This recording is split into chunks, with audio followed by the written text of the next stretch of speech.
ప్రస్తుతం మనతో పాటు బీఆర్ఎస్ నేత పావని గౌడ్ గారు ఉన్నారు. అక్క ఎట్లా చూస్తారు ఈశ్వరాచారి మరణాన్ని? ఇది ముమ్మాటికి కాంగ్రెస్ పార్టీ రేవంత్ రెడ్డి హత్యగా చూస్తాము.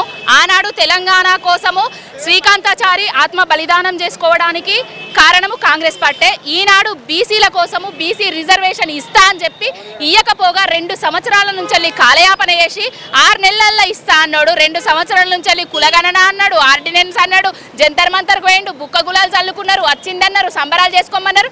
తీరా 2 సంవత్సరాలు అయిన తర్వాత సర్పంచ్ ఎన్నికలల్లో బీసీలకు 17% రిజర్వేషన్ తగ్గించి ఇవ్వడం వల్లనే బీసీ బిడ్డలకు ఇకనైనా న్యాయం జరుగుతుందో జరగదో అనే మనస్తాపానికి గురై సాయేశ్వర గారు చనిపోవడం జరిగింది. ఆయన హత్య రేవంత్ రెడ్డి హత్య. ఆయనకు రేవంత్ రెడ్డి మరి ఇప్పటికైనా కళ్ళు తెరిచి బుద్ధి తెచ్చుకొని ఈ దొంగ పనులు బంద్ చేసి మోడీ దగ్గర అదేదో మెక్సియో దాన్ని ఫుట్బాల్ ఆడుడు బంద్ చేసి జనాలకు ఇచ్చిన హామీల మీద దృష్టి పెట్టాలని కోరుకుంటాను. ఇప్పుడు కాంగ్రెస్ ప్రభుత్వం ఏమంటున్నారు అంటే మేము చేసే పోరాటం మేము చేస్తున్నాం, కేంద్ర సర్కార్ మాకు ఏం పోరాటం చేసింది? ఢిల్లీలో పోరాటం అందాల పోటీలు తెచ్చి పోరాటం చేస్తున్నదా? మెక్సీ అనేసి 100 కోట్లు ఖర్చు చేసి పోరాటం చేస్తున్నదా? లేకపోతే కులగణనల 41% తగ్గించి బీసీలకు అన్యాయం చేయడానికి చూసి పోరాటం చేస్తుందా?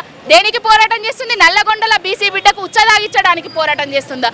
దేనికి పోరాటం చేస్తుంది? కాంగ్రెస్ పార్టీ దేని మీద పోరాటం చేసింది? 1 కోటి మంది మహిళలను కోటీశ్వరులను చేస్తా అని చెప్పింది. కానీ బీసీలలో ఎవరైనా కోటీశ్వరులను చేసిందా?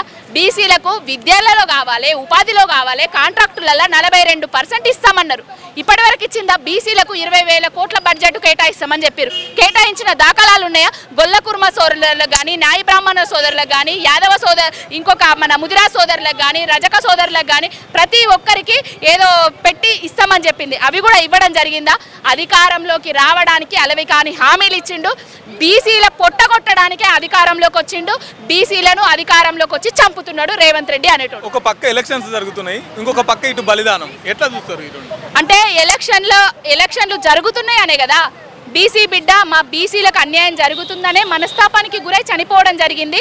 బీసీ బిడ్డలారా బరిగీసి కొట్లాడాలి వాళ్ళ మీద. కానీ ఈ ఎలక్షన్లలో మీరు ఏం పిలిపియబోతున్నారు? బీసీలు అందరూ ఏకం కావాలి, బీసీ బిడ్డలనే గెలిపియాలని కోరుకుంటాను. మీ పార్టీ ఆ కుటుంబానికి కావచ్చు, తర్వాత గవర్నమెంట్ కావచ్చు, మా పార్టీ ఆర్థికంగా సహాయం చేస్తుంది, మా పార్టీ ఆదుకుంటది.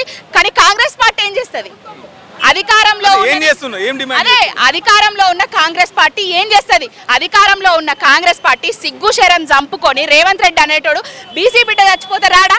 కనీసానికి రావడానికి టైం లేదు. మెక్సీ ఆట అది సంథింగ్ ఏదో ఫుట్బాల్ ఆట ఆడడానికి మాత్రం అది టైం ఉన్నది. అది బీసీల మీద ఉన్న ప్రేమ రేవంత్ రెడ్డి అనేటోనికి. రేవంత్ గౌడ ఏంటని ఒక ఆయన చెప్తాడు. మరి ఆ గౌడ ఎక్కడున్నాడో మరి ఇవాళ ముఖం గడవలేదు. మన బీసీ బిడ్డ చచ్చిపోతే అంత దొంగ నాటకాలు, దొంగ రాజకీయాలు చేస్తున్నారు కాంగ్రెస్ పార్టీలు. మీ వ్యాపారం అభివృద్ధి కావాలని కోరుకుంటున్నారా?